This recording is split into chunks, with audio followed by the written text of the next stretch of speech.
હું ભારતીય જનતા પાર્ટીમાં છેલ્લા 40 વર્ષ ઉપરથી હું કાર્યકર્તા તરીકે હું છું.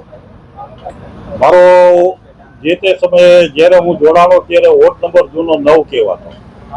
જે લખવાડી, ગુંદાવાડી, ગુજારા પ્લોટ અને લખવાડી ક્વાર્ટર, ગોવિંદપુરા આ વિસ્તાર જૂનો હતો. એ સમયકાળની અંદર ગંભીરસિંહ પરમાર પહેલી ચૂંટણી લઈ રહ્યા. એ સમયકાળથી જો ચીમન કાકાથી લઈ અને અત્યાર લગીને જેટલા લોકો આવ્યા છે બધાની સાથે મેં કામગીરી કરેલી છે. ચીમન કાકા છે, ગોટુમલા ઓજા છે, હર્ષદભાઈ વૈદ છે, અમારા વોર્ડમાં રમણીકભાઈ વૈદ છે, વિજયભાઈ છે. આવા અનેક જેના નામ હું આપવા જાઉં ને તો એક લાંબો લિસ્ટ થઈ જાય જૂના કાર્યકર્તાનું. હવે રાજેશભાઈ તમે શું કર્યું છે? શા માટે તમે રાજીનામું આપવાનું મારું કારણ એક જ છે કે જૂના કાર્યકર્તાઓને પ્રાધાન્ય કોઈ જગ્યાએ દેવામાં આવતું નથી. નહીં કોઈ જગ્યાએ કોઈને ટિકિટ દેવામાં આવતી નથી. જૂના કાર્યકર્તાને કોઈ જગ્યાએ કોઈને હોદ્દો દેવામાં આવતો. જે લોકો આયાતી લોકો છે જે એ આવે છે અને એને એક જવાબદારી આપે તો જૂના કાર્યકર્તા પાછળ છે. જે લોકો અમારા સાથે જોડાયેલા છે, જે લોકોએ વિશ્વકર્માજીએ ગઈકાલે કીધું કે પાછળના વાળાને છે ને એ ગભરાવાની જરૂર નથી. તો એ પાછળના વાળામાંથી એક હું છું. એને કીધું તમારે હોવાની જરૂર નથી. મારે હોદ્દો જોતો નથી. મારી જે કઈ વાત જે છે એ રાજકોટની અંદર જેટલા જૂના કાર્યકર્તાઓ છે એની અંદર જે વેદના સમેલી છે જે બહાર આવતા નથી. કેમ નથી આવતા? કેમ? એક કે બીજા કારણોસર. કેટલા છે? હવે અસંખ્ય લોકો છે. તમે દરેક વોર્ડમાં તમે આવી રીતે મારું જે રીતે મારું ઇન્ટરવ્યુ લીધું એવી રીતે તમે જૂના કાર્યકર્તા પાસે તમે જાતો દરેક વોર્ડમાં, એટલે દરેક વોર્ડમાંથી 10-12 લોકો આવા નીકળશે જ. અમારી 40 વર્ષ જૂના. મારો હાલનો વોર્ડ નંબર 14. નહીં, મારી ટિકિટ મેં માગણી કોઈ દિવસ કરી જ નથી. જે કઈ અત્યારે આટલા વર્ષ લગી કર્યું છે ને બીજાના માટે જ કર્યું. આ જે કરું છું કાર્યકર્તા માટે જ કરું.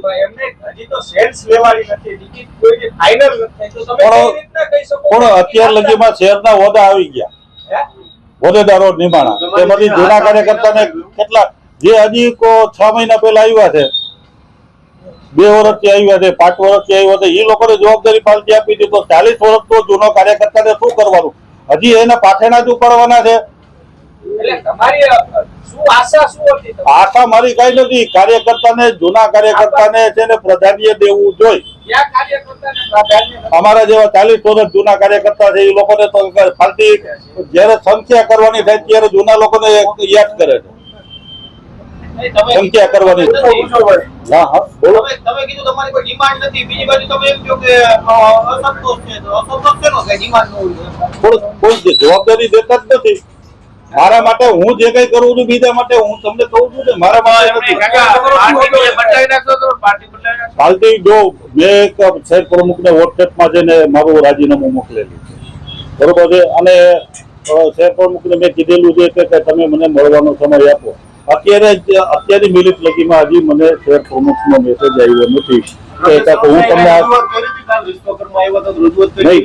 આમંત્રિત જ નહોતો તો મારે રજૂઆત ક્યાં કરવા જાય? એ આવનારા દિવસોમાં પેલા મારું રાજીનામું સ્વીકાર કરી લે તે પછીનો વિષય છે. અવગણના 110% થાય છે જૂના કાર્યકર્તાઓની. પછી 50% નહીં પણ 110% થાય છે. ઈ હું નડીશ કે નહીં નડું એ પછીનો વિષય છે. વોર્ડ નંબર જૂના 9 જે હતો એ જૂના 9 ની અંદર એક શેરીની અંદર મને બધા ઓળખે છે, મને નામ તો ઓળખે છે. તમે મારા વિસ્તારમાં જાઓ એટલે એમ કે રાજુ ટાક એટલે કે જૂનો ભાજપ વાળો. આ રીતે છે. અત્યારે મારી પાસે કોઈ જવાબદારી નથી. હું પૂર્વ પ્રમુખ અને મારે પાછું કોઈ જવાબદારી જોતી નથી. મારા માટે કોઈ દિવસ મેં માગણી કરી નથી. હંમેશા હું છે ને કોકના ટેકામાં જ ઉભો રહ્યો.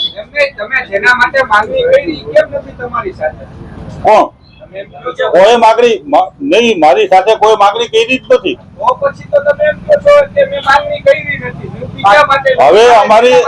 હવે જો પાર્ટીની જો બીજા નંબરમાં કે 40 વર્ષ જૂના કાર્યકર્તાઓ છે પેલો મુદ્દો એ તમને કહું કે 40 વર્ષ જૂના કાર્યકર્તાઓ છે, પાર્ટીએ ગાઈડલાઈન જાહેર કરેલી છે કે 60+ જે કોઈ હોય એને ટિકિટ દેવાની નથી થતી. તો આ 40 વર્ષ જૂના કાર્યકર્તા છે એ 60 પહોંચી જ ગયા હોય અત્યારે. શું લાગે આ કોર્પોરેશનમાં હારી જાય તો આ ભાજપ હવે આ 40 વર્ષ થયા એટલું તમને એ તો પ્રજાએ નક્કી કરવાનું છે, એની અંદર હું નક્કી કરી શકું. ભાજપ કરતું હશે ને આવું? શું કહો છો? સત્તા માટે જ કરતું હશે ને ભાજપ આવું જીતવા માટે? એ તો ભાઈ જો વોટ આપણા રાજકોટનો વિકાસ કરવો હોય તો સત્તા સંપૂર્ણપણે હોય ને તો જ થાય, કોઈ પણ પાર્ટી હોય. મને 40 વર્ષ પછી છે ને જે કઈ કર્યું છે ને, મારા જો ભૂતકાળના મારા ઓડિટર હતા લાલભાઈ પોપટ, એ અત્યારે હયાત નથી આ દુનિયામાં. ઈ ગણિત નો તમે લોકો કરી શકો, હું ન કરી શકો. તમે મીડિયા વાળા છો, હું મારા વિસ્તાર સંભાળી બેઠો હોય, હું આખા રાજકોટના હું ન કહી શકું કેટલી સીટ આવશે કેટલી નહીં આવે. પાર્ટી કેવા લોકોને ટિકિટ આપે છે એના ઉપર જ બધું છે. નહીં કોઈ જગ્યાએ જોડાવાનું થતું જ નથી, મારે કોઈ જગ્યાએ જોડાવાનું થતું નથી.